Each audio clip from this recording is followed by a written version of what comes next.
साथियों, अगर अप्रैल महीने में दिख जाए छिपकली तो तुरंत कर लेना। यह एक काम तुम्हारे पास इतना पैसा आएगा कि गिनते गिनते थक जाओगे और 7 जन्मों की गरीबी दूर हो जाएगी। जिसे करके बहुत सारे लोग चंद दिनों में करोड़पति बने हैं। तुम्हारे घर में अक्सर तुमने अपने घर में दीवारों पर छिपकली जरूर देखी होगी, लेकिन तुमने हर बार उसे बस डरा कर भगा दिया होगा।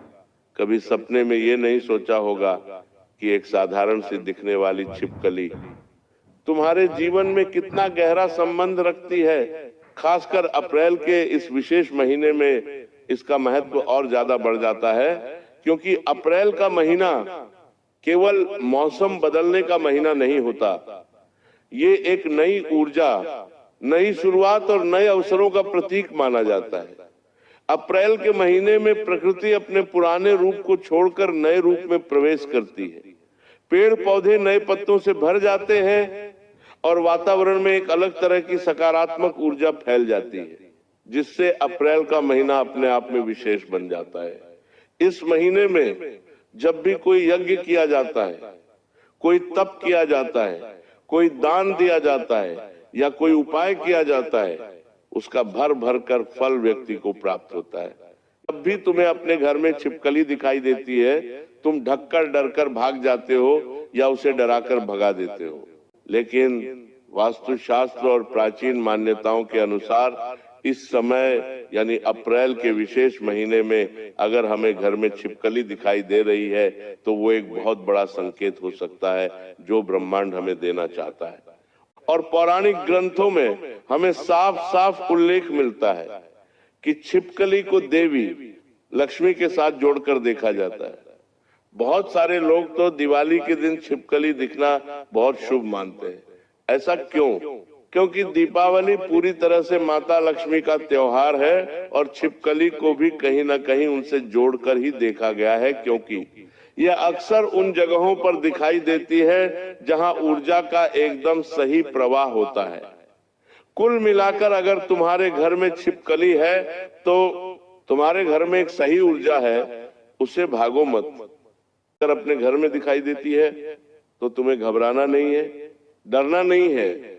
बहुत सारे लोग होते हैं जो छिपकली देखकर अचानक से डर जाते हैं और उसे भगाने की कोशिश करते हैं, तुरंत झाड़ू ले आते हैं, झाड़ू से फटकार कर उसे भगाने की कोशिश करते हैं, डंडे से ये आवाज निकालकर ताली बजाकर उसे भगाने की कोशिश करते हैं। लेकिन यही तो तुम्हारे जीवन की सबसे बड़ी गलती है। यूं समझ लो तुम्हारे पास मौका खुद आगे बनकर आ रहा था, लेकिन अभी तक तुम उस मौके को हाथ से गंवा रहे थे। बस उसे ध्यान से देखकर उसकी उपस्थिति को स्वीकार करो और मन ही मन चुपचाप तुम्हें एक संकल्प लेना होगा। मेरे जीवन की सभी नकारात्मकता दूर कर दो। उसे देखते हुए तुम्हें बोलना है कि मेरे घर में सुख समृद्धि का आगमन होना शुरू हो जाए। उसे माता लक्ष्मी का प्रतीक मानते हुए अपने दिल की सारी बात कह देना। उसके बाद तुम्हें एक छोटा सा उपाय करना होगा। अब मान लो तुम्हारे पास में थोड़े से चावल है, तो थोड़े से चावल तुम्हें अपने हाथ में लेने हैं। चावल का दाना खंडित नहीं होना चाहिए, टूटा हुआ नहीं होना चाहिए, एकदम पूरा दाना होना चाहिए। एकदम अच्छा अक्षत तुम्हें लेना है। मन ही मन भावना करनी है कि यही समृद्धि का प्रतीक है, और बाद में तुम्हें किसी साफ जगह पर या किसी पौधे में वो अक्षर डाल देना है। अपने हाथ में चावल लेकर तुम्हें संकल्प लेना है। जो भी चीज तुमने कही थी कि मेरा ये काम बन जाए, मेरा वो काम बन जाए, छिपकली को देखते हुए, और बाद में वो चावल किसी भी पौधे में या साफ जगह पर तुम्हें रख देना है। ये उपाय बड़ा सरल तुम्हें लगेगा। तरीका भी दूसरा मेरे बच्चे में तुम्हें बताना चाहता हूं। अगर आपके पास उस समय कुछ भी नहीं है, मान लो चावल भी नहीं है, तो बस अपने दाहिने हाथ को हल्का सा माथे पर लगाकर ये सोचना है कि मेरी सारी परेशानियां खत्म हो जाए, छिपकली को देखते हुए। अप्रैल के महीने में इस बात को एकदम समझ लेना, गांठ बांध लेना। ये एक तरह का ऊर्जा संचार होता है जो आपके मन और वातावरण दोनों को सकारात्मक बनाता है। आपके साथ जीवन में अच्छा होना शुरू हो जाता है। जीवन में एक अच्छे दौर की शुरुआत होने लग जाती है। मन हल्का हो जाता है।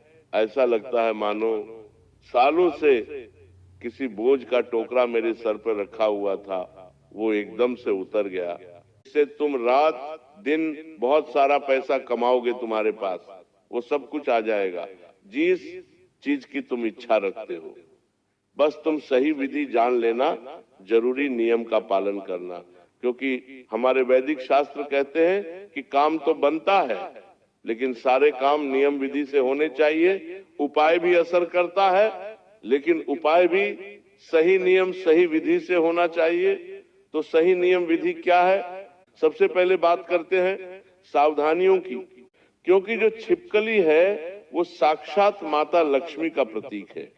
अगर तुम अपने घर की छिपकली को बाहर छोड़ रहे हो तो सीधी सी बात है, तुम अपने घर की लक्ष्मी को बाहर छोड़ रहे हो और फिर वो कहीं और चली जाएगी। कुल मिलाकर जो तुम्हारे घर का धन था वो किसी और के यहाँ चला जाएगा।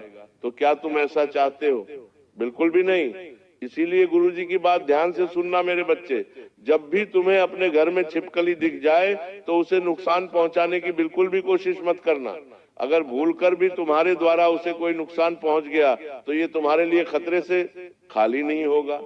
साथ ही साथ उसे डर कर भगाना नहीं है, उसे मारना बिल्कुल भी नहीं है। ऐसा करने से सकारात्मक ऊर्जा जो तुम्हारे घर में थी वो नकारात्मक ऊर्जा में बदल जाती है। कुल मिलाकर तुम अपने घर के दैवीय तत्व को मारोगे, दैवीय तत्व को परेशान करोगे, तो सबसे ज्यादा खुशी नकारात्मक तत्व को ही होगी, राक्षसी तत्व को ही होगी। इसीलिए तुम्हें इस बात का विषय ध्यान रखना है और इस तरह की गलती भूलकर भी नहीं करनी है कि उस छिपकली को मारना, भगाना या फिर परेशान तुम्हें नहीं करना है। अब सही विधि की हम तुम्हें बात करते हैं, फिर बाद में गुप्त मंत्र भी बताएंगे, क्योंकि इस उपाय को करते हुए अगर ये गुप्त मंत्र तुम बोल दोगे तो लाभ कई गुना बढ़ जाएगा। अगर तुम्हें छिपकली दिख जाती है तो सबसे पहले शांत मन से तुम्हें खड़े हो जाना है। तुम चाहो तो बैठ भी सकते हो। अपनी आंखें कुछ सेकंड के लिए बंद कर लेनी है और गहरी सांस लेनी है। अपने मन में एक मंत्र तुम्हें बोलना है, ओम श्री महालक्ष्मी नमः, ओम श्री महालक्ष्मी नमः। इस मंत्र को कम से कम 3 बार तुम्हें जरूर बोलना है और ध्यान रखना है कि मन ही मन बोलना है। सच्ची श्रद्धा से कर लेना है, फिर सावधान हो जाना है। जो होगा बेहतरीन होगा और इतना शानदार होगा कि तुमने सपने में भी नहीं सोचा होगा। आज की वीडियो अगर तुम्हें भी पसंद आई है तो लाइक करना बिल्कुल भी मत भूलना, क्योंकि लाइक करना मेरे बच्चे बिल्कुल फ्री रहता है। साथ में चैनल को सब्सक्राइब जिन लोगों ने नहीं किया है वो सब्सक्राइब करके बेल आइकॉन को प्रेस कर लेना, ताकि तुम्हें हमेशा ऐसी वीडियो मिलती रहे। सभी दर्शकों को राधे राधे।